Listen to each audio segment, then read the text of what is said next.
Hello दोस्तों। AQI यानी air quality index आज के समय में ये लीडिंग कॉज हो गया है प्री मैच्योर डेथ का पूरी दुनिया में। और आज के इस वीडियो में हम लोग देखने वाले हैं कि AQI होता क्या है और ये इतना इम्पोर्टेंट क्यों है, और अगर AQI खराब है तो ये हमारे हेल्थ को कैसे कैसे अफेक्ट कर सकता है। और इससे भी बड़ा सवाल कि AQI आखिर खराब कैसे होता है, कौन कौन से ऐसे मेन सोर्सेस हैं जिनसे एयर पोल्यूशन होता है और उसके कारण AQI खराब होता है। तो कैसे हम अपने एरिया के AQI को चेक कर सकते हैं, हम इसके बारे में भी इस वीडियो में जानने वाले हैं। और साथ में ये भी जानेंगे कि कैसे हम अपने घर या अपने एरिया के AQI को इम्प्रूव कर सकते हैं। और वीडियो के अंत में मैं आपको ऐसे ऐसे फैक्ट बताऊँगा कि आप कहेंगे कि दुनिया कितनी आगे निकल गई और हम कहाँ अटके हुए हैं। तो चलिए इस इंटरेस्टिंग और नॉलेजफुल वीडियो को शुरू करते हैं। तो चलिए सबसे पहले जानते हैं कि AQI होता क्या है। तो ये एक इंडेक्स है जो ये बताता है कि एक पर्टिकुलर टाइम पे एक पर्टिकुलर एरिया की एयर क्वालिटी कैसी है, और इसका पर्पज होता है लोगों को बताना कि उनके एरिया की एयर क्वालिटी कैसी है और वो कैसे उनके हेल्थ को इम्पैक्ट कर सकती है। और इसका कैलकुलेशन इन्वायरमेंटल प्रोटेक्शन एजेंसी करती है 5 मेजर एयर पोल्यूटेंट्स के बेसिस पे, जिसमें से पहला है ग्राउंड लेवल ओजोन। वैसे तो ओजोन हमारे लिए बहुत इंपॉर्टेंट है, वो हमें सूरज की हार्मफुल किरणों से बचाता है, लेकिन वही ओजोन अगर ग्राउंड लेवल पर आ जाए तो वो हमारे लिए बहुत हार्मफुल हो सकता है। और दूसरा है पार्टिकुलेट मैटर। ये ऐसे डस्ट पार्टिकल हैं जो हवा में बिखरे हुए होते हैं। तीसरा है कार्बन मोनोऑक्साइड। चौथा है सल्फर डाइऑक्साइड। और पांचवा है नाइट्रोजन डाइऑक्साइड। इन पांचों एयर पॉल्यूटेंट्स के बेसिस पे किसी भी एरिया का AQI कैलकुलेट होता है। तो आप समझते हैं कि AQI कैलकुलेट कैसे किया जाता है। अलग अलग कंट्री अलग अलग पॉइंट इसके लिए इस्तेमाल करती है एयर क्वालिटी को चेक करने के लिए। अभी के समय में यूनाइटेड स्टेट्स एक 0 to 500 पॉइंट इसके लिए इस्तेमाल करता है, जहां पर 0 to 50 रेंज की एयर क्वालिटी गुड मानी जाती है और 300 to 500 रेंज की एयर क्वालिटी वर्स्ट मानी जाती है। इंडिया भी इसी पॉइंट स्केल को फॉलो करता है एयर क्वालिटी को कैलकुलेट करने के लिए। तो आप जानते हैं इस 0 to 500 पॉइंट स्केल के एयर क्वालिटी कैटेगरीज के बारे में। तो अगर AQI 0 से 50 के रेंज की है तो इसे गुड एयर क्वालिटी माना जाता है और इससे ना के बराबर इम्पैक्ट होता है। और अगर AQI 51 से 100 के रेंज की है तो इसे सेटिस्फैक्ट्री माना जाता है, और ये हो सकता है कि ब्रीदिंग डिफिकल्टीज कॉज करे सेंसिटिव लोगों को। और अगर AQI 101 से 200 के बीच में है तो इसे मॉडरेटली पोल्यूटेड माना जाता है, और ये ब्रीदिंग डिफिकल्टीज कॉज कर सकता है उन लोगों में जिन्हें हार्ट डिजीज या लंग डिजीज है, और बच्चों और बुजुर्गों में भी इसका इम्पैक्ट हो सकता है। और अगर एयर क्वालिटी 201 से 300 के बीच में है तो इसे खराब एयर क्वालिटी माना जाता है यानी पुअर, और ये ब्रीदिंग डिफिकल्टीज कॉज कर सकता है अगर लोग से ज़्यादा समय तक एक्सपोजर में रहे तो। और उन लोगों में तो कॉज करेगा ही जिन्हें लंग या हार्ट डिजीज है।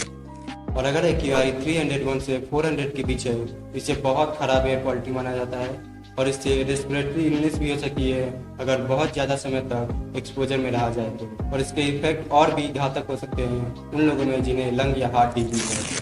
और अब आता है आखिरी एयर क्वालिटी कैटेगरी यानी 401 से 500 के बीच की। इसे तो बिल्कुल सीवियर, सीरियस और हजार्डस माना जाता है। ये एयर क्वालिटी बच्चे, बूढ़े, जवान सभी के लिए हार्मफुल साबित हो सकता है, और उनमें भी सीरियस हेल्थ इश्यूज कॉज कर सकता है। और इसके इफेक्ट के कारण आप लाइट फिजिकल एक्टिविटी में भी डिफिकल्टीज महसूस कर सकते हैं। तो आप जानते हैं कि कौन कौन से ऐसे लोग हैं जो सबसे ज़्यादा रिस्क पर हैं इस खराब एयर क्वालिटी के कारण।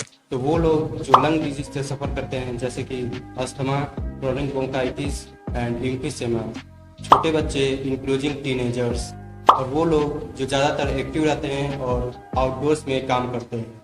और ये उन लोगों में भी प्रॉब्लम कॉज कर सकता है जो ज़्यादा सेंसिटिव हैं ओजोन से। तो यहाँ तक हमने जान लिया कि AQI होता क्या है, इसे कैलकुलेट कैसे करते हैं, कौन कौन से ऐसे लोग हैं जो सबसे ज़्यादा रिस्क पर हैं इस खराब AQI के कारण। तो अब जानते हैं कि ये हमारे हेल्थ को कैसे अफेक्ट करता है। तो according to European environmental agency, air pollution आज के समय में single largest environmental health risk और leading cause of death and diseases बन गया है यूरोप में। और इसके दोनों शॉर्ट और लॉन्ग टर्म एक्सपोजर एक वाइड रेंज ऑफ डिजीज को कॉज कर सकते हैं, जैसे कि stroke, chronic obstructive pulmonary disease, trachea, bronchus and lung cancer, asthma and lower respiratory infections. और WHO ने तो एविडेंस भी दे दिया है एयर पोल्यूशन और टाइप 2 डायबिटीज के बीच लिंक का। और इसके साथ साथ international agency for research and cancer ने तो एयर पोल्यूशन को पर्टिकुलरली पर्टिकुलेट मैटर 2.5 को क्लासीफाई कर दिया है as a leading cause of cancer. और चिल्ड्रन तो सबसे ज़्यादा वल्नरेबल हैं इससे, क्योंकि उनके बॉडीज, ऑर्गन्स और इम्यून सिस्टम अभी भी डेवलपिंग स्टेज में होते हैं। तो अब जानते हैं कि एक्यूआई खराब क्यों होता है, यानी कौन कौन से ऐसे मेन सोर्सेस हैं जिनसे एक्यूआई यानी एयर क्वालिटी अफेक्ट होता है। तो किसी भी एरिया का एक्यूआई तब बढ़ता है जब उस एरिया में एयर पोल्यूटेंस की मात्रा इंक्रीज होती है, जैसे कि हाईवे ट्रैफिक के समय में या फॉरेस्ट फायर के समय में एक high value of AQI record की जाती है। और ऐसे एक्टिविटीज़ जो एयर पोल्यूशन को बढ़ाती हैं उनमें driving cars, buses, trucks, burning coal, fuel, wood, manufacturing chemicals वगैरह शामिल होते हैं। और यहाँ तक कि एयर पोल्यूशन रोज़मर्रा के छोटे मोटे कामों से भी हो सकता है, जैसे कि ड्राई क्लीनिंग, डीग्रीजिंग और पेंटिंग ऑपरेशन, व्हीकल एमिशन और by product of manufacturing and power generation. ये दोनों तो primary source of air pollution है जो इंसानों द्वारा की जाती है। तो अब बात करते हैं कि आप अपने एरिया के एक्यूआई को कैसे चेक कर सकते हैं। ये बहुत ही सिंपल है। सबसे पहले आपको गूगल पर जाना है और टाइप करना है एक्यूआई और उसके साथ साथ अपने शहर का नाम, और जैसे ही आप सर्च करेंगे आपको रियल टाइम एक्यूआई मिल जाएगा अपने एरिया। लेकिन साथ साथ ये भी ध्यान रखना है कि आपको अपने आसपास के किसी बड़े शहर का ही नाम डालना है, क्योंकि अगर आप किसी छोटे एरिया का नाम डालते हैं तो शायद आपको ढूंढने में परेशानी हो।